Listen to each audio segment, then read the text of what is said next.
Assalamualaikum warahmatullahi wabarakatuh.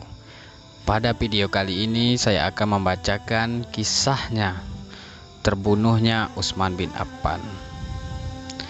Apa yang disampaikan Hudzaifah bin Al-Yaman kepada Umar menunjukkan bahwa para sahabat tahu dengan Sayyidina Umar. Terbukalah pintu fitnah. Karena itulah Amirul Mukminin Utsman bin Affan cenderung mengambil sikap toleran kepada orang-orang yang menyelisihinya. Banyak yang mengiyakan orang-orang yang mengadukan pemimpin daerah mereka. Bahkan saat memberontak mulai mengincar dirinya, ingin memakzulkannya dari pucuk kepemimpinan negara Islam. Utsman berkata kepada mereka, "Demi Allah, sesungguhnya lingkaran fitnah itu sesuatu yang tak berujung. Beruntunglah Utsman jika dia mati dalam keadaan tidak menggerakkannya, menghalangi manusia, memberikan hak-hak mereka, dan memaafkan mereka.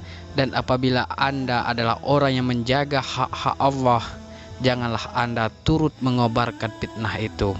At-Tabari Tarik Al-Umam wa Al-Muluk. Para provokator membuat makar yang batil terhadap Amirul Mukminin Utsman bin Affan radhiyallahu anhu. Mereka mulai memprovokasinya masyarakat, mencela kepemimpinannya. Namun Utsman tetap bersabar menghadapi mereka. Di tengah provokator tersebut terdapat seorang yang pandai memetik api. Bersabarlah menghidupkan amarah massa. Orang tersebut adalah Abdullah bin Sabah, atau yang dikenal dengan Ibnu As-Sauda. Ia menampakkan kesalehannya, namun di hatinya menyimpan kekufuran dan permusuhan terhadap Islam dan pemeluknya. Abdullah bin Sabah menyambangi Basrah, kota besar di Irak yang dipimpin oleh Abdullah bin Amir. Ibnu Sauda datang menemuinya bersama beberapa orang. Abdullah bin Amir bertanya, "Kamu siapa?" Ibnu Sauda menjawab, "Aku seorang dari ahlul kitab yang tertarik kepada Islam, dan aku juga ingin tinggal di kotamu." Ibnu Amir menanggapi, "Tidak sampai kabar kepadaku, usir dia." Abdullah bin Sabah pun menuju Kufah. Di sana pun ia tertolak dan diusir darinya. Lalu ia berangkat ke Mesir dan menetap di sana. Ia berkorespondensi dengan penduduk setempat, dan sebagian penduduk Mesir tidak sepakat dengan pemikirannya. Abdullah bin Sabah terus memprovokasi massa dengan mencela Utsman, dan ia memuji-muji Ahlul Bait. Ia berkata, "Sesungguhnya Muhammad akan kembali sebagaimana kembalinya Isa." Dari sinilah keyakinan reinkarnasi muncul di tengah orang-orang yang Syiah. Ia menyebut bahwa Ali merupakan orang yang diberi wasiat oleh Rasulullah SAW, dan wasiat tersebut disembunyikan. Utsman itu menyandang kepemimpinan tanpa alasan yang benar atau yang dibenarkan. Lalu ia memprovokasi masyarakat untuk melakukan makar dan terus mencela para pemimpin. Abdullah bin Sabah adalah tokoh nyata. Dia yang menggerakkan pemberontakan ini. Kalau disebut sebagai tokoh fiktif, maka siapakah penggerak pemberontakan di zaman Utsman? Surat menyurat antara penyulut fitnah di Mesir, Basrah, dan Kufah terus saja berlangsung. Mereka saling menyemangati dan memanas-manasi untuk menentang Utsman, sampai mereka sepakat untuk datang ke Madinah di musim haji. Di sana mereka akan menyuarakan perlawanan dan penentangan terhadap Amirul Mukminin Utsman bin Affan radhiyallahu anhu. Sebenarnya Utsman bin Affan tahu apa yang direncanakan para pembuat makar ini, namun ia lebih memilih sabar, memaafkan, dan senantiasa bersabar. Ia bantah semua tuduhan dan fitnah, dan apa yang ia lakukan selalu didukung oleh Muhajirin dan Ansor, hingga akhirnya para pembuat makar ini sepakat untuk membunuh Utsman, dan Utsman tetap pada pendiriannya, tidak mau menjadi penyulut fitnah. Ia tetap menumpas mereka dengan kekuatan militer. Pemberontakan ini datang di musim haji. Mereka menyamar seolah hendak berangkat ke Baitul menunaikan rukun Islam yang kelima itu. Mereka berkoordinasi, saling menyurati. Waktu terkumpul kita adalah di bulan Syawal di pinggiran kota Madinah. Peristiwa ini terjadi pada tahun 35 Hijriah. Sesampai di Madinah, para pemberontak mengepung kota dan mengepung rumah khalifah. Mereka berdemonstrasi menyuarakan tuduhan dusta terhadap Utsman. Mereka menuntut apa yang mereka inginkan. Utsman dan penduduk kota Madinah tidak menyangka hal ini terjadi. Ditambah sebagian dari mereka ada yang berangkat di Mekah untuk berhaji. Amirul Mukminin Utsman bin Affan radhiyallahu anhu membantah tuduhan mereka. Namun api fitnah telah berkobar. Orang yang tak mengerti sudah tersulut emosi, ikut-ikutan menuntut sesuatu yang tidak mereka mengerti. Mereka lancang memberi pilihan, lengser dari jabatan khalifah atau mati. Utsman menolak tuduhan mereka karena itu yang Nabi pesankan kepadanya. Ditambah lagi kalau keinginan pemberontak ini dituruti, ini akan menjadi tradisi. Setiap orang yang merasa tak cocok dengan khalifah akan menuntut mereka lengser dari jabatannya. Sang khalifah telah mendapat kabar bahwa ia akan menyandang syahid di akhir hayatnya.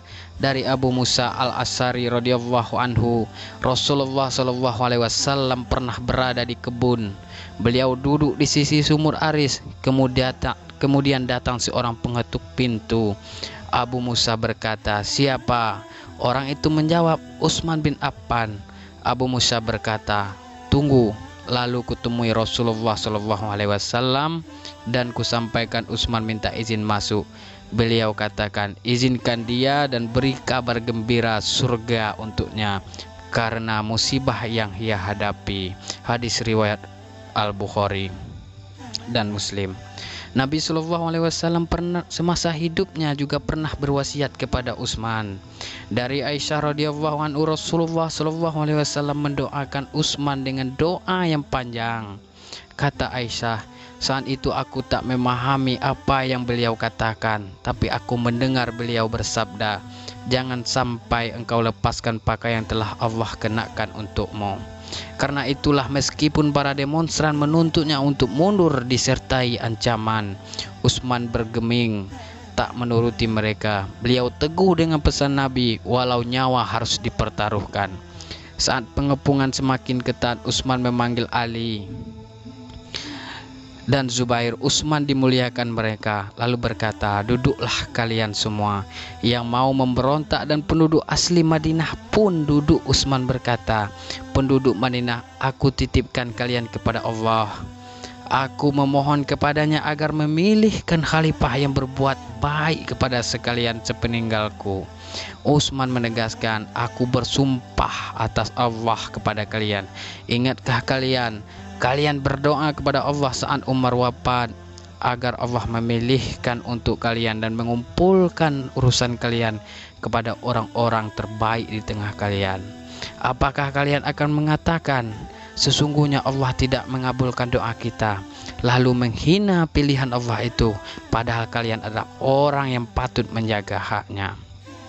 Atau kalian akan mengatakan Allah tidak peduli dengan agamanya, Dia tidak peduli siapapun yang memimpin, dan agama tidak memecah pemeluknya hari itu? Atau kalian akan mengatakan Ia tidak peduli dengan musyawarah, Ia seorang yang sombong, Allah pun membiarkan umat ini apabila mereka bermaksiat dan mereka tidak bermusyawarah dan menunjuk pemimpin? Atau kalian akan mengatakan sesungguhnya Allah tidak tahu akhir dari urusanku?" Utsman radhiyallahu anhu menjelaskan kepada mereka kemuliaan sesuatu yang ingin mereka bunuh. Utsman berkata, "Aku bersumpah atas nama Allah, tidakkah kalian tahu usaha kebaikan yang telah kuperbuat dan keutamaan yang telah Allah berikan kepadaku. Itu adalah sesuatu yang wajib bagiku orang-orang yang setelahku mengetahui kemuliaanku. Karena itu tahanlah diri kalian, jangan sampai kalian membunuhku, karena tidak halal membunuh kecuali pada 3 orang: seseorang yang telah menikah kemudian berzina, seseorang yang murtad, dan seseorang yang membunuh orang lain tanpa alasan yang dapat dibenarkan. Apabila kalian membunuhku, itu artinya kalian telah menjatuhkan vonis hukuman mati untuk diri kalian sendiri, dan membunuhku akan mengakibatkan Allah senantiasa membuat kalian berselisih selama-lamanya. Setelah itu Utsman tetap tinggal di rumahnya. Ia juga memerintahkan para penduduk Madinah untuk pulang ke rumah masing-masing. Mereka semua pun pulang kecuali Al-Hasan bin Ali, Abdullah bin Abbas, Muhammad bin Talha, Abdullah bin Az-Zubair, dan yang sebaya dengan mereka. Pengepung terhadap Utsman ini berlangsung selama 40 hari. Beberapa hari kemudian pengepung kian ketat sampai mereka melarang Utsman untuk keluar rumah, bahkan untuk mengambil air minum di sumur. Secara rahasia Utsman mengirim berita kepada Ali, Talha, Az-Zubair, dan para istri Nabi Shallallahu Alaihi Wasallam bahwa pemberontak ini melarang untuk mengambil air diminum. Utsman meminta kepada mereka, kalau seandainya mereka mampu mengirimnya air, lakukanlah. Ali dan Ummu Habibah adalah orang pertama yang merespon permintaan Utsman.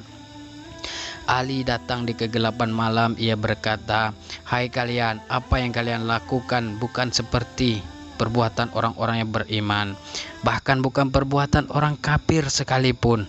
Janganlah kalian larang dia untuk mengambil air atau memenuhi kebutuhannya, karena orang-orang Romawi dan Persia pun selalu mereka menawan seseorang mereka memberi makan dan minum." Mereka menjawab, "Tidak, demi Allah, itu bukan usulan yang bagus." Kemudian datang Ummu Habibah radhiyallahu anhu, istri Nabi Shallallahu Alaihi Wasallam, dengan menunggangi bigal. Ia membawa sebuah wadah, lalu orang-orang itu memukul wajah bigalnya. Ummu Habibah dan Utsman sama-sama berasal dari Bani Umayyah. Ummu Habibah berkata, "Sesungguhnya wasiat Bani Umayyah ada pada Utsman. Aku ingin memintanya agar harta anak-anak yatim dan para janda tidak sirna." Mereka berkata, "Engkau dusta." Lalu mereka potong tali bigal itu dengan pedang mereka. Bigal itu tersentak lari, hampir saja Ummu Habibah terjatuh. Lalu orang-orang menjumpai Ummu Habibah dan mengantarkannya ke rumahnya. Sesungguhnya keterlaluan sekali perlakuan para pemberontak ini. Mereka telah menghina keluarga Rasulullah, menghina kehormatan beliau Shallallahu Alaihi Wasallam. Utsman berusaha menasihati mereka, mengingatkan mereka bahwa beliau adalah orang yang pertama-tama memeluk Islam, yang langsung disebut pujiannya di dalam Al-Quran. Ia juga dijelaskan kedudukannya di sisi Rasulullah Shallallahu Alaihi Wasallam. Ia adalah sahabat utama Nabi sekaligus menantunya yang menikahi 2 orang putri beliau. Utsman berkata, "Aku bersaksi atas nama Allah, apakah kalian tahu bahwa aku adalah orang yang membeli sumur rumah dengan hartaku sendiri agar orang-orang bisa menikmatinya?" Mereka menjawab, "Kami tahu." Utsman berkata, "Lalu mengapa kalian menghalangiku untuk minum darinya?" Utsman kembali mengatakan, "Aku bersaksi atas nama Allah, apakah kalian tahu kalau aku membeli sebidang tanah lalu kuimpakkan untuk pelurasan masjid?" Mereka menjawab, "Kami tahu." Utsman berkata, "Apakah kalian tahu ada seseorang yang dilarang sholat di dalamnya sebelum diriku?" Utsman berkata lagi, "Aku bersaksi atas nama Allah, apakah kalian tahu bahwa Nabi Shallallahu Alaihi Wasallam berkata tentang diriku demikian dan demikian." Beliau menyebut pujian Nabi terhadap dirinya. Para pemberontak ini pun berkata, "Bersikap lemah lembutlah kepada Amirul Mukminin." Lalu salah seorang dari mereka yang bernama Al-Asitar berkata, "Ia melakukan tipu daya pada kalian." Al-Asitar ini adalah yang akhirnya membunuh Amirul Mukminin Utsman bin Affan radhiyallahu anhu. Ia tetap mengembosi teman-temannya, bahkan menghina orang-orang yang bertaubat, tidak mau lagi terlibat dalam pengepungan. Demikianlah teman-teman sekalian, sepenggal kisah cerita atau ringkasan cerita huru-hara di masa sahabat terbunuhnya Utsman bin Affan. Wallahu a'lam bishawab. Wassalamualaikum warahmatullahi wabarakatuh.